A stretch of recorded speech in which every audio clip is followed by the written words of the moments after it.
여러분 안녕하십니까? 2014년 2월 12일 수요일 뉴스독립군 데일리 고발뉴스입니다. 박근혜 정권, 정당을 떠나 중립적인 위치에 있어야 할 중앙선거관리위원회 한나라당 출신 인사를 내정해 일파만파 논란이 번지고 있습니다. 심판이 공정성 시비에 휘둘려서야 어떻게 페어플레이를 기대할 수 있겠냐라는 거죠. 실제로 최윤희 내정자는 한나라당 시절에 주요 당직까지 맡았던 분인데 가뜩이나 12.19 부정선거 때문에 정통성이 결여된 이 정권이 정말 이쯤 되면 막가자는 뜻인가요? 페어플레이가 상실된 겨울공화국, 뉴스독립군 고발뉴스가 정정당당하게 오늘도 상식을 지켜나가겠습니다. 그럼 지금 시작합니다. 이 프로그램은 지난 시간보다 다시 한 분 줄었네요. 모두 5,815분의 고발뉴스 정기구독 후원자 제공입니다.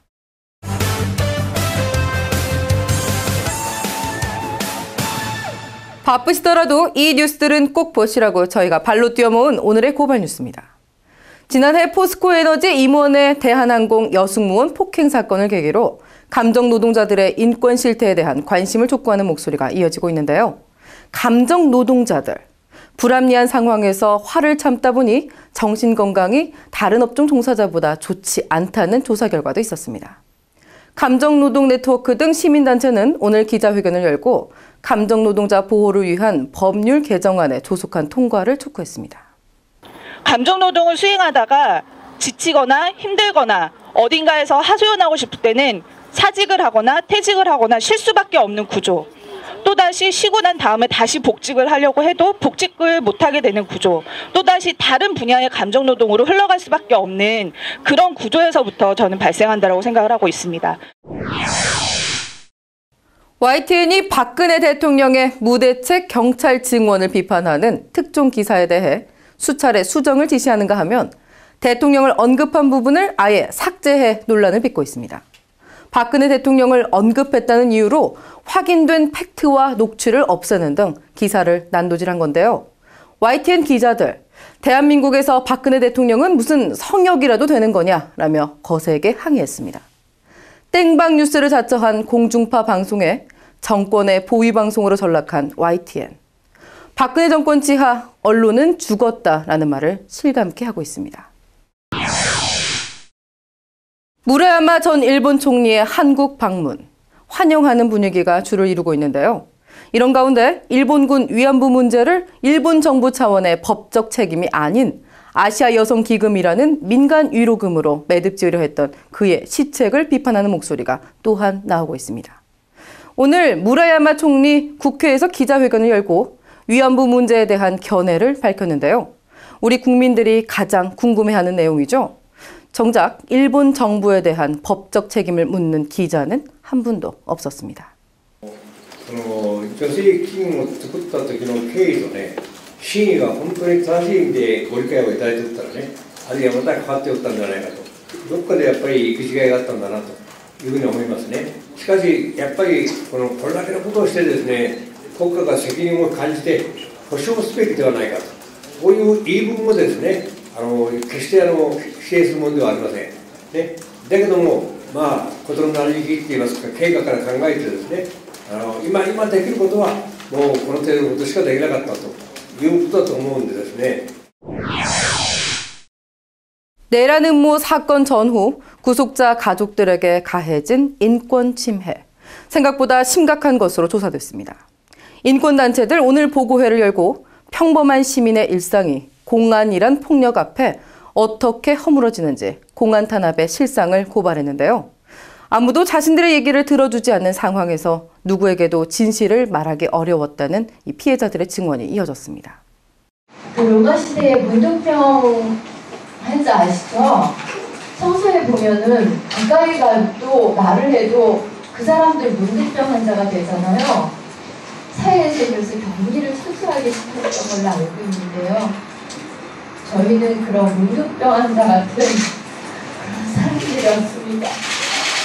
뭔가 가해자가 처벌을 받지 않거나 가해자가 여전히 떵떵거리고 사는 상황이 벌어지면 피해자들이 치유가 되지 않습니다. 진실 규명과 명예 회복 그리고 책임질 사람들이 사과를 하고 책임을 지는 것까지가 이루어져야 그리고 그것이 된다면 뭐 거의 대부분의 문제는 해결되지 않을까 이렇게 생각이 듭니다. 네. 한국공항공사가 자체 제작한 군장비를 납품하기 위해 비행검사를 조작한 사실이 드러났습니다. 하늘의 등대 역할을 하는 장치인데요. 이동형 전술항법 장치, 바로 테켄이라는 장치입니다. 이걸 공군에 납품하기 위해 공항공사가 국토교통부의 비행검사 내용을 조작했다고 합니다. 한국공항공사 측의 해명이 아주 가관입니다. 제품이 아직 개발도 안 됐는데 개발될 것이라고 믿고 입찰에 참여했다는 겁니다. 네티즌들 사이에서는 이쯤 되면 대국민 사기극 아니냐라는 지적이 일고 있습니다. 지금까지 오늘의 고발뉴스였습니다.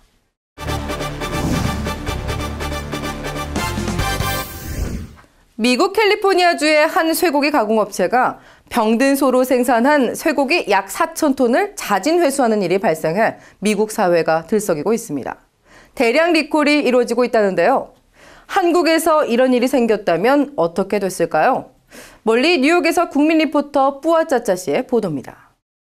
조류 인플루엔자가 확산되면서 벌써 전남에서 만 30만 마리의 다고리가 살처분됐습니다. 한국에서는 조류 독감이 농가들과 관련 업계를 신음하게 하더니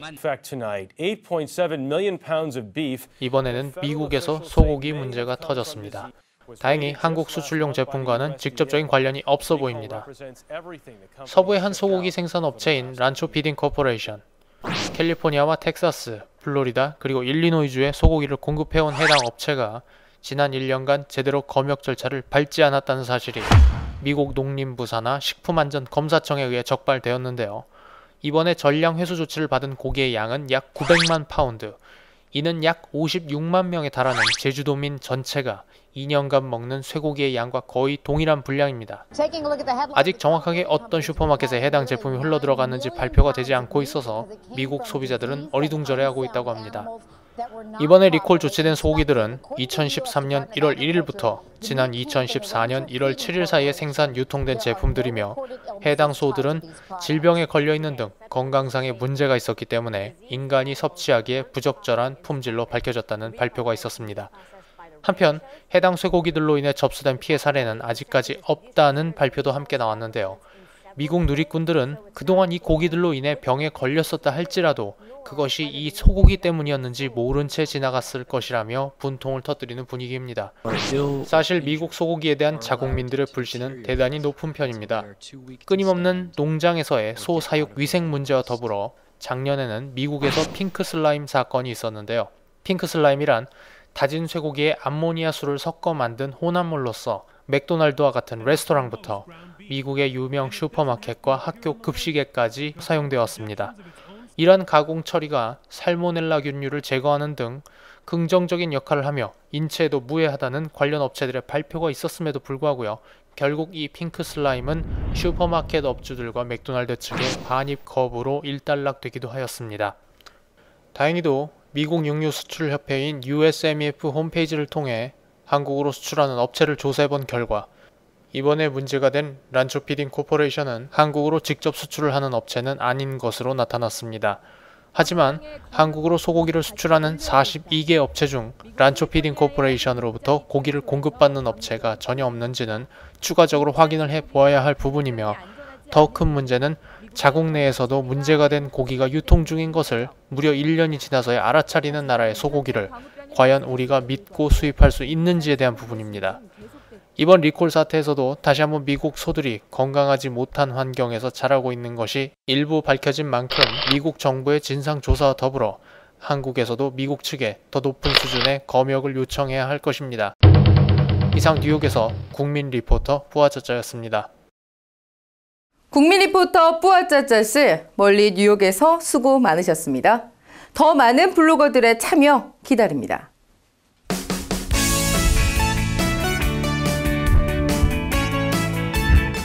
이어서 우리 사회 중요한 이슈들을 찾아 시청자 눈높이에 맞춰 재밌고 또 알기 쉽게 풀어드리는 시간인데요. 개그우먼 곽현화 씨의 인터뷰쇼 뉴스 초대석 사실은 코너입니다. 오늘은 무슨 내용일까요? 여러분 안녕하세요. 고발뉴스의 안방반입 세케니어 곽현아입니다. 선진국 진입 문턱에 있는 우리나라, 네, 안타깝게도 OECD 가입 국가 중에 이 8년 연속 자살률 1위를 기록하고 있습니다. 자, 그만큼 스스로 삶을 포기하는 분들이 많다라는 건 우리나라가 참 살기 힘든 나라다라는 걸 얘기해 주는 거 아닐까요? 자, 그래서요, 오늘은 이 자살 예방 교육을 담당하고 계시는 의대생 단체입니다. 메디키퍼의 박용만 대표님 모시고 우울한 대한민국 어떻게 우리가 극복할 수 있을지 그 대책에 관해서 한번 논의해 보도록 하겠습니다. 네, 대표님 안녕하세요. 안녕하세요. 네, 아유 반갑습니다. 굉장히 풋풋한 느낌이 드시는데. 감사합니다. 네. 대표님이라고 해서 좀 약간 후덕하고 이런 모습은 아니시네요. 확실히 또 대학생 또 연합 모임이시니까. 자, 근데요, 메디키퍼라는 이런 단체 굉장히 좀 처음 듣는 단체거든요. 좀 소개 좀 해주세요. 네, 네. 저희 메디키퍼는 그 의대생이 자살 예방을 위해 모인 단체고요. 네. 전국적으로 지금 8개 지부에서 한 260여 명이 활동을 하고 있습니다. 아, 그래요? 네. 메디키퍼는 무슨 뜻인가요? 메디키퍼는 이제 저희가 자살 예방을 할 때 게이트키퍼라는 개념으로 주로 자살 예방 활동을 하거든요. 네. 그래서 게이트키퍼의 키퍼랑 그리고 메디컬 스튜던트의 메디를 합쳐서 만든 단어입니다. 아, 네. 좋은 뜻인 걸로 알겠습니다. 네. 자, 그러면 저희가 본격적으로 사실은 들어가도록 하겠습니다. 첫 번째 사실은 대한민국은 자살공화국이다. 자, 지금요, 지난해 통계를 보니까요, 굉장히 좀 충격적입니다. 30여분마다 한 명씩, 그리고 하루 평균 42명씩 스스로 목숨을 끊는다라는 통계 소식이 있었습니다. 야, 정말 너무 무섭고요. 자, 더욱더 충격적인 건요, 이 병으로 세상을 떠나시는 분들보다 자살로 이 세상을 떠나시는 이 자살이 사망 원인 1위라는 아주 충격적인 소식인데요. 참 이 세태에 대해서 어떻게 생각하시는지 좀 분석 좀 부탁드릴게요. 네. 일단 참 슬픈 일이 아니었고요. 네. 우리나라 연령대별로 이제 그 사망 원인의 순위가 조금 달라지긴 하는데 네. 자살은 항상 상위권을 차지하고 있고요. 네. 그리고 나이가 많아지면서 사실 몸이 아프고 해야지 드디어 이제 질병으로 인한 사망이 1위를 차지하게 되는 그런 슬픈 현실에 처해 있습니다. 지금 보니까 10대에서 30대 이때가 바로 사망 원인 1위가 자살이라고 지금 나왔거든요. 야, 참. 그리고 40, 50대는 암에 이어서 자살이 2위라고요? 네, 그렇습니다. 아, 굉장히 저도 오늘 좀 놀랐습니다. 자, 그런데요, 지금 대표님께서 아까 좀 참 살짝 저희가 시작하기 전에 얘기는 나눴었는데 주로 이 청소년들 상담을 많이 하신다고 얘기를 들었어요. 네. 네. 자, 청소년들 중 이 자살을 생각하는 이들은 주로 좀 원인이 무엇이었나요? 청소년들은 사실 그 표면적으로는 이제 성적에 대해서 가장 그 큰 고민을 가지고 있는데요. 네. 그런데 이제 주로 같이 이야기를 하다 보면은 이게 단순히 그냥 성적이 나빠서가 아니라 성적으로 인해서 이제 부모님에 대한 기대를 좀 저버린다는 그 상황에서 오는 자괴감이라던가 네. 아니면은 내가 이성적으로 좋은 대학을 가서 좋은 직장을 다니고 이렇게 생각을 하니까 미래에 대한 불안감 같은 게 많이 깔려 있더라고요. 네. 그래서 이제 표면적으로는 성적이 많지만 주로 이제 그런 미래에 대한 불안감이나 아니면은 부모님에 대한 걱정, 자기 자신에 대한 이런 자괴감 이런 게 많이 있는 것 같아요. 어떻게 메디키퍼를 들어가게 되신 건지, 만들게 되신 건지 살짝 얘기해 주실 수 있을까요? 지금 말씀하신 거랑 좀 통하는 부분이 있을 것 같아요.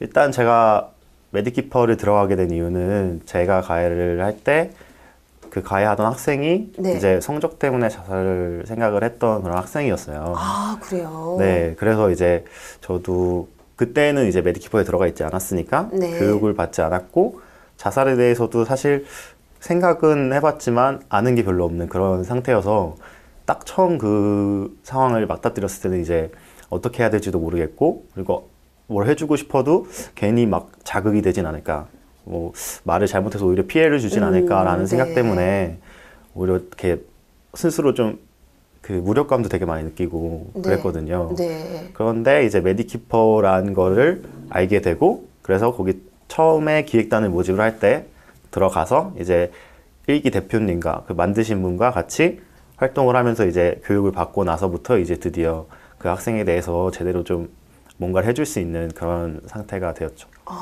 굉장히 지금 필요한 단체이지 않나라는 생각이 드는데요.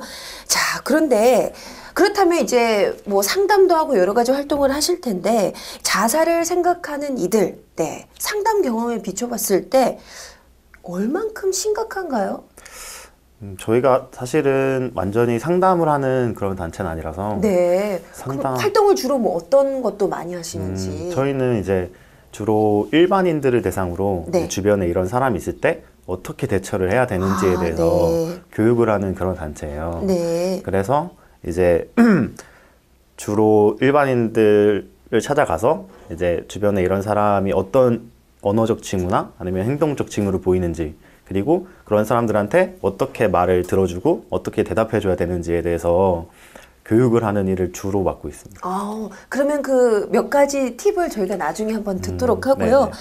그렇다면 그 뭐 통계적으로는 뭐 자살률 1위다 뭐 이 정도로 얘기 나오고 있긴 한데 네. 심각도가 어느 정도인지 좀 저희가 궁금하거든요. 제가 저번에 교육을 받을 때 네. 그 교육해 주시는 강사분께서 말씀하시기를 오히려 주변에 자살을 생각한 사람이 없는 사람이 더 드물다고 말씀을 하시더라고요. 네. 그런 사람이 오히려 있는 게 너무 당연한 듯이 되는 그런 말씀을 해주셨더라고요. 그래서 저도 그렇고 제 주변 사람들도 그렇고 한 번쯤은 다 그런 생각을 해본 사람들이 많고 다 그런 식으로 좀 상황이 되게 심각한 상황인 것 같습니다.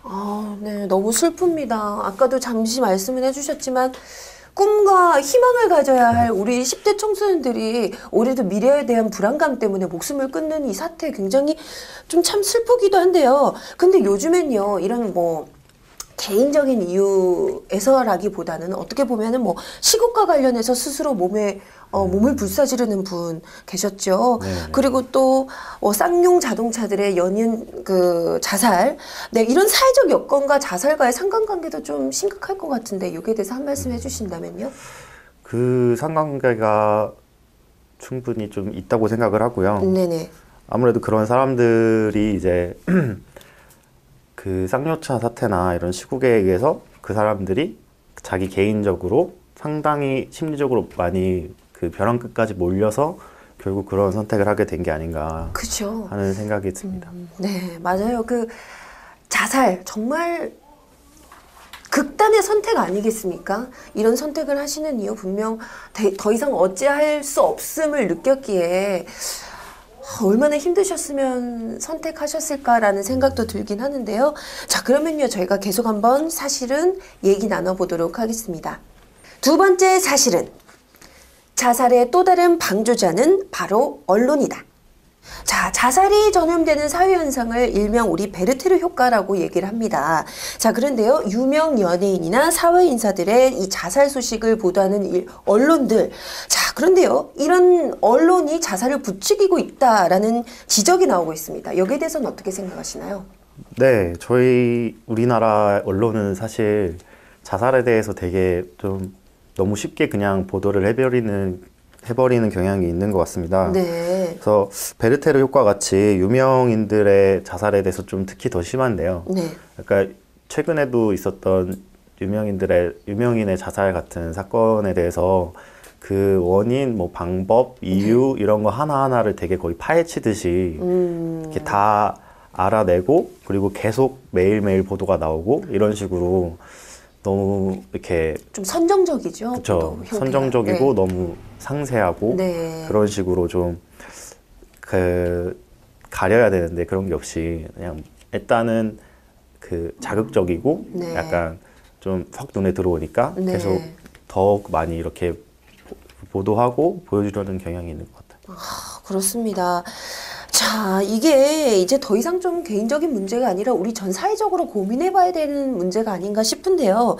혹시 자살 예방을 위한 대책, 정부의 대책이 지금 어떤 뭐 대책이 있는지 혹시 아시는 게 있다면, 그리고 거기에 대한 뭐 좀 이런 점 보완해야 되지 않나, 아니면 느끼신 점이 있다면 좀 말씀 좀 일단 부탁드릴게요. 정부나 이제 많은 사람들이 사실 자살 예방에 대해서 이렇게 열심히 하려고 노력을 많이 하시는데요. 네. 그래서 저희도 그 각 지역마다 있는 자살 예방 센터에서 지원을 받고도 있고 거기서 많은 도움을 받고 있어요. 그리고 중앙 자살 예방 센터나 이런 데서 자살 예방 교육을 이제 다 이렇게 사회복지사들 분들이나 이런 분들에게 많이 하려고 노력을 하고 있고요. 네. 근데 조금 아쉬운 점은 이제 제 생각에는 그 예산 문제가 가장 아쉽지 않나. 네, 이렇게 사람들도 되게 열심히 노력하고 이런 사람들이 이런 심각성도 훨씬 더 잘 알고 더 잘 이렇게 해주고 싶지만 그 사람도 이제 한 사람으로서 이제 한계가 있고 또 예산 단체로서는 예산의 한계가 있다 보니까 좀 더 다양하고 더 많은 활동을 못 하지 않나 하는 생각이 조금 듭니다. 그리고요, 저는 이런 그 자살 예방을 하기 위한 정부의 그런 대책이 있는지도 저는 잘 몰랐거든요. 모르시는 분들도 꽤나 많으신 것 같아요. 보통 저희가 기껏 알아봤자 119, 뭐 112 이 정도의 느낌이지 아 이런 시스템이 있구나라는 걸 굉장히 모르시는 분들도 많은 것 같거든요. 네, 참 그런 점이 좀 안타까운데 저 그러면 하나만 더 여쭤볼게요. 그러니까 언론에 관한 얘기를 저희가 한번 나눠봤었는데 좀 제가 봐도 굉장히 좀 요즘 뭐 주로 매체가 이제 인터넷 언론 매체들이 많아졌으니까요. 네네. 굉장히 이제 서로 이제 클릭수를 조회수를 높이기 위해서 선정적인 보도, 선정적인 제목들 굉장히 많거든요. 좀 그런 심각성은 아마 많은 분들이 공감하고 계실 겁니다. 자, 그렇다면 스스로 목숨을 끊는 이런 비극적인 사건에 대해서 언론은 좀 어떤 식으로 좀 보도를 했으면 좋겠다라는 희망사항이 있으실까요?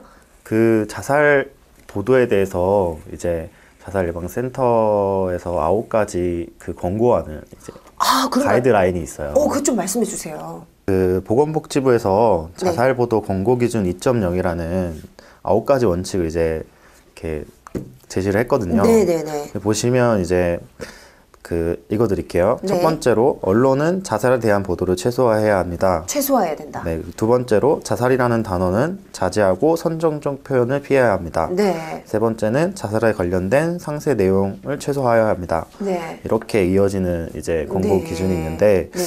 저희 나라 언론에 그 보도하는 것을 보면은 지금 다 지키고 다 지금 하지 말라는 거 다 하고 있는데요. 네, 그렇죠.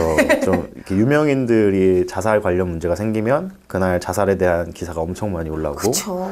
또 자세하고 선정적 표현을 피해야 한다고 했는데 이거에 관해서 이제 한 가지 통계가 이제 07년도에 그 번개탄으로 이제 그 차 안에서 이렇게 자살하는 그런 거 있잖아요. 네네. 그거를 그 언론에서 좀 자세히 보도를 했나 봐요. 네. 근데 그 이후에 2011년에 1125건이 되는데 그 전에 원래 이 보도가 나가기 전에는 66건밖에 안 됐다고 하더라고요. 네. 그래서 17배가 뛰는 이런 어떻게 보면은 언론에서 방법을 알려준 이런 상황이 되어버리는 사태가 된 거죠. 참 그러네요.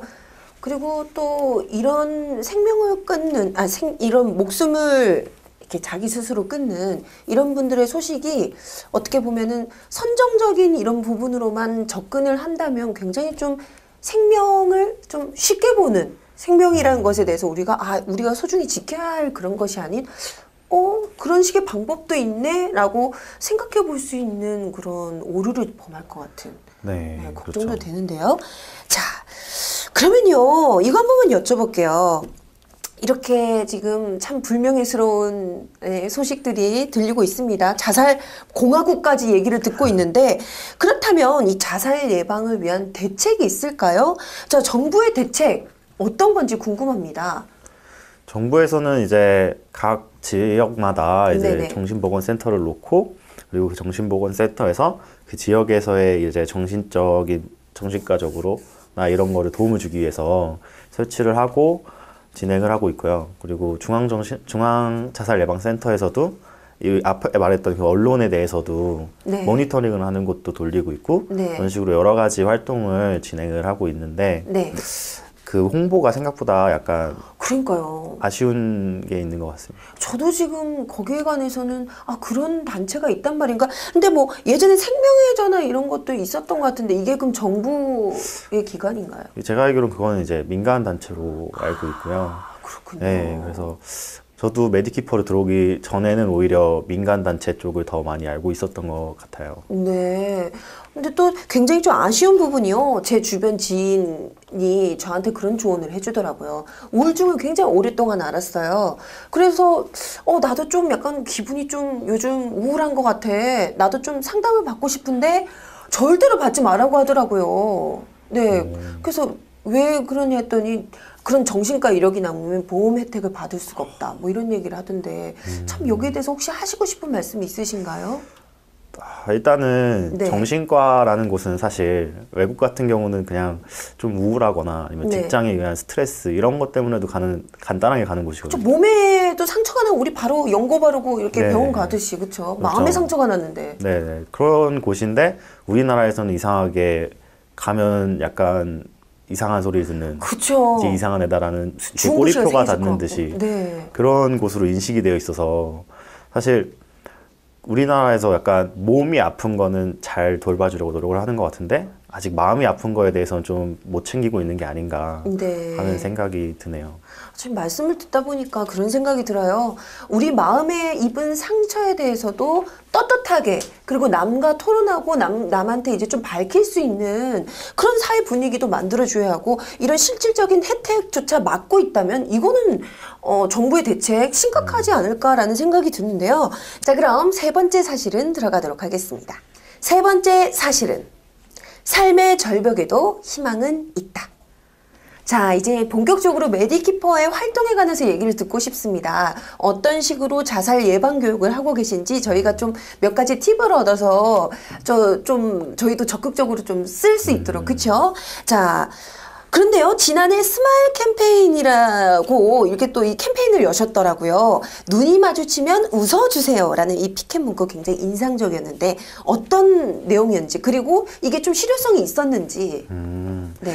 일단 저희 스마일 캠페인 같은 경우는 이제 약간 빡빡한 일상에서 거리에서 이제 피켓을 보고 한번 피식이라도 이제 하고 가시라는 네. 그런 의미에서 이제 진행을 하는 캠페인이고 그걸 하면서 이제 저희 단체랑 스마일 캠페인을 하는 이유 그리고 약간 자살에 대한 심각 경각심을 한 번 더 일으켜주고 그리고 저희가 저번에 한 번은 희망서약이라고 해서 나는 어떤 일이 있어도 나의 생명을 포기하지 않겠습니다라는 서명을 받고 그걸 드렸어요. 네. 이게 지역에 있는 정신보건센터에서 받아갔던 건데 네. 그런 식으로 이제 자살에 대한 이제 다시 한번 생각해보자는 이야기도 하고 그리고 각박한 세상에서 한번 웃고 이제 지나가자 이런 의미에서 진행을 하는 게 스마일 캠페인이고요. 네. 치료는 이제 사실 캠페인의 특성상 사실 이걸 피드백을 받을 수가 없기 때문에 예, 확인을 못했지만 확실히 긍정적인 효과는 있다고 생각합니다. 아, 그렇군요.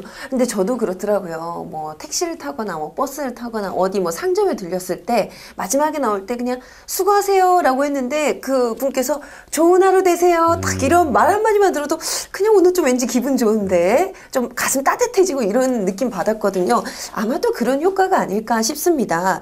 자, 그런데요. 이거 한번 말씀드려 볼게요.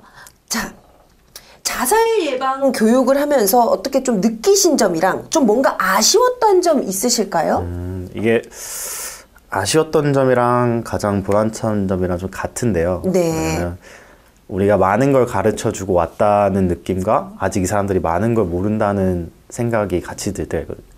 그러니까 그게 이제 같은 거죠. 그러니까 이 사람들이 많이 모르니까 우리가 교육을 하고 오면 오히려 더 많이 알게 되는 그런. 아, 그게 참 이 현 세태가 참 안타까운 거죠. 네, 그런 거죠. 아이러니한 상황인데. 아, 그러네요. 네, 일단은 교육 같은 걸 하면서 이제 좀 약간 잘못된 상식이나 편견 같은 게 있다는 게 가장 아쉬웠고요. 네.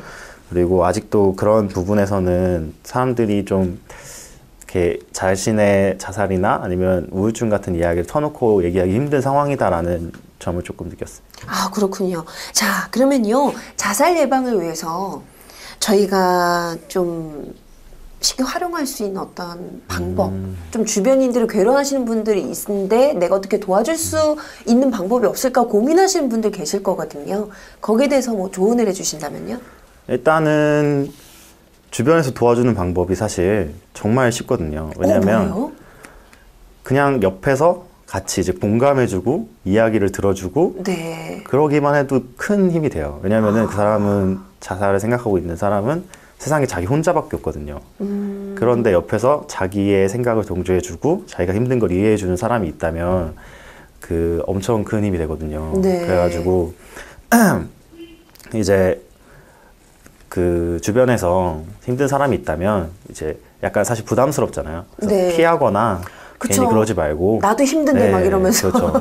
되게 부담스럽고 힘드니까 괜히 피하는 사람이 좀 있단 말이에요. 근데 네. 피하지 말고 가서 이제 이야기 들어주고 그리고 많이 힘들었구나. 그리고 이렇게 같이 감정적으로 공조해주고 공감해주고 하면 되실 것 같습니다. 좀 그런 거 있잖아. 이 사람이 뭔가 좀 자살의 징후가 보인다. 방금 좀 극단적인 선택을 할 것 같다. 이런 모습이 보일 때 좀 주의해 주십시오. 이런 거 있을까요? 그런 모습이 보이면 일단 어떤 걸, 그러니까 또 그걸 또 캐치 못 하시는 분들도 계세요. 맞아요. 그런 딱 상황에 아까 말씀하신 따뜻한 위로의 말 한마디, 이런 토닥토닥, 이런 거 해줬을 때 굉장히 큰 힘이 될 수가 있는데 그걸 모르고 지나치는 경우도 있을 수 있단 말이죠. 혹시 이런 징후 보이면 좀 위험한 겁니다. 도와주십시오. 이런 게 있을까요? 네, 일단은 죽고 싶다라고 말을 한다거나 힘들다라고 말을 하는 게 사실 그냥 죽고 싶다라고 주변에서 이야기를 하면 아이가 좀 그냥 힘들구나 라고 넘어가시는데 그게 정말 자살에 대한 생각일 수 있거든요. 네. 그래서 그냥 넘어가시면 안 되고 이제 한 번 더 확인해 보셔야 되고 또 갑자기 좀 자기한테 원래 평소에 되게 소중하게 가지고 있던 물건을 주변으로 나눠준다거나 하는 식의 네. 행동이 있으면 얘가 조금 자살 같은 걸 생각을 하나? 라는 생각을 하셔서 한 번 더 보시면 돼요. 그리고 왜냐면은 우리가 사실 놓치는 게 죽고 싶다라고 어떻게 보면 직접적으로 가장 확실하게 말을 했잖아요. 네. 근데 그거를 단순히 그냥 좀 힘드니까 그런가 보다 이런 식으로 넘어가 버리는 게 더 많거든요. 네. 그러니까 오히려 그때 혹시 그런 거 아닌가라는 생각을 하면서 더 따뜻하게 대해주는 게 좋을 것 같아요. 그리고 그런 사람이 있다면 괜히 막 어떻게 괜히 막 물어보고 이러면 자극되는 게 아니야? 이러면서 생각하지 마시고 오히려 가서 같이 이야기하면서 혹시 자살 같은 거 생각해 본 적 있냐고 직접적으로 물어보셔야지 더 좋아요. 왜냐면은 그 사람은 자기 자살이란 단어는 우리나라에서는 아직 꺼내기 되게 힘든 단어거든요. 네. 그래서 그런 생각을 가지고 있어도 말을 못 해요. 네. 근데 만약에 내가 막 같이 공감해주고 있는데 혹시 그런 거 생각해 본 적 있냐고 물어보면 이제 그 사람은 내가 진짜 사실 죽고 싶었다라면서 훨씬 말하기 편해지는 거죠. 뭔가 입 밖에 꺼내긴 굉장히 힘들었지만 남이 나를 알아줄 때 그렇죠. 그때 오히려 더 희망을 느낄 수 있고 그분에게는 굉장한 큰 위로가 될 수 있다라는 말씀이셨던 것 같아요. 자, 따뜻한 관심이 대책인 것 같습니다. 자, 그러면요. 마지막으로 또 하실 말씀 있으신지. 네. 일단 주변에 힘들어하시는 분이 있으신 분은 피하지 마시고 네. 좀 부담스럽다고 힘들다고 피하지 마시고 다가가서 힘내라고 같이 얘기도 들어주시고 따뜻한 한마디 해줬으면 좋겠고요.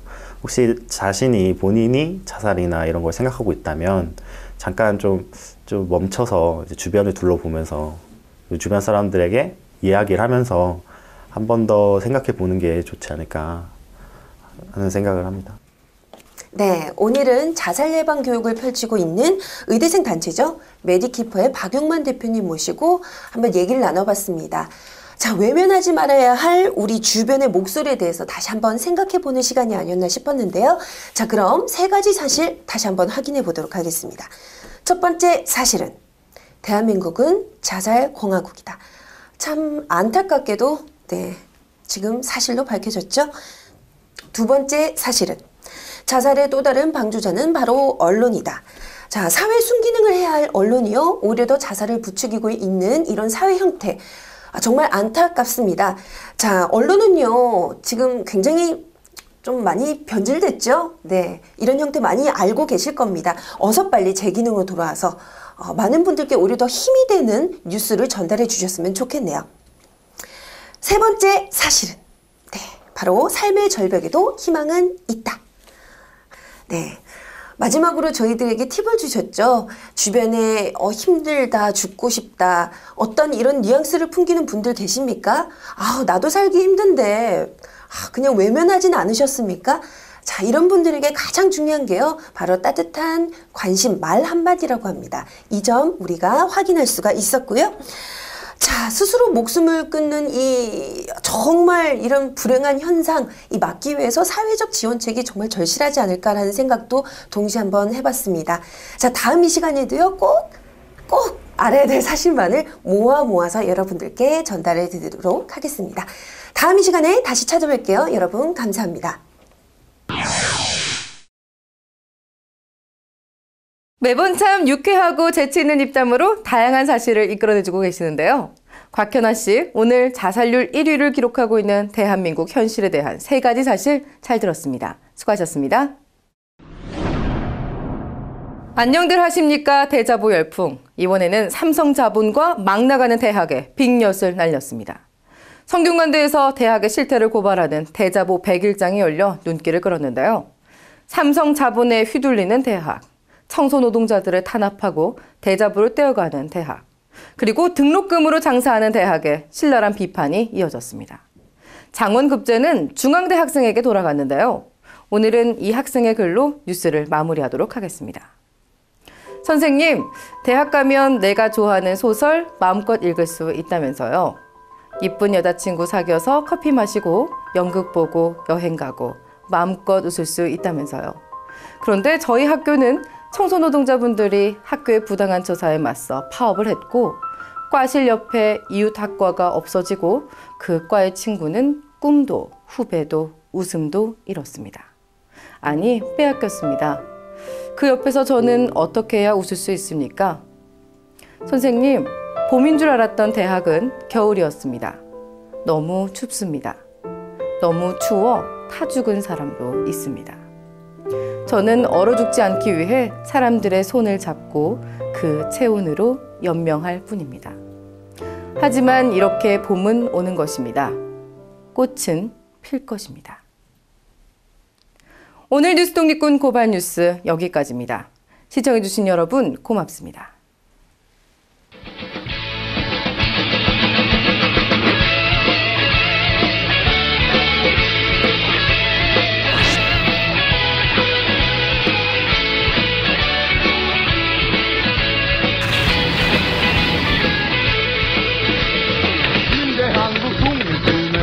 용사야 조국의 부르심은 네가 아느냐. MBC 본사에 계셨을 때는 그 장비 때문에 이렇게 속썩이실 일이 없었겠지.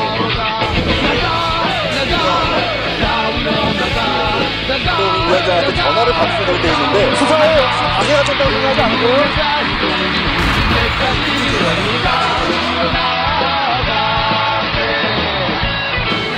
10년 전에 고발뉴스닷컴 이상호 기자의 고발뉴스라고 하는 홈페이지를 만들면서 그때 사실 어려졌을 때 초년병 기자 생활할 때부터 너무 많은 사람을 구속시켰거든요. 그리고 너무 많은 사람을 다치는 걸 봤고 근데 내가 도대체 이 기자직을 왜 하는 건지 되게 회의가 될 때가 많았어요. 그래서 내가 그 홈페이지에도 담아놓은 얘기지만 내 국민의 삶이래요. 그러니까 고발은 사람에 대한 증오가 아니라 사회에 대한 사랑입니다.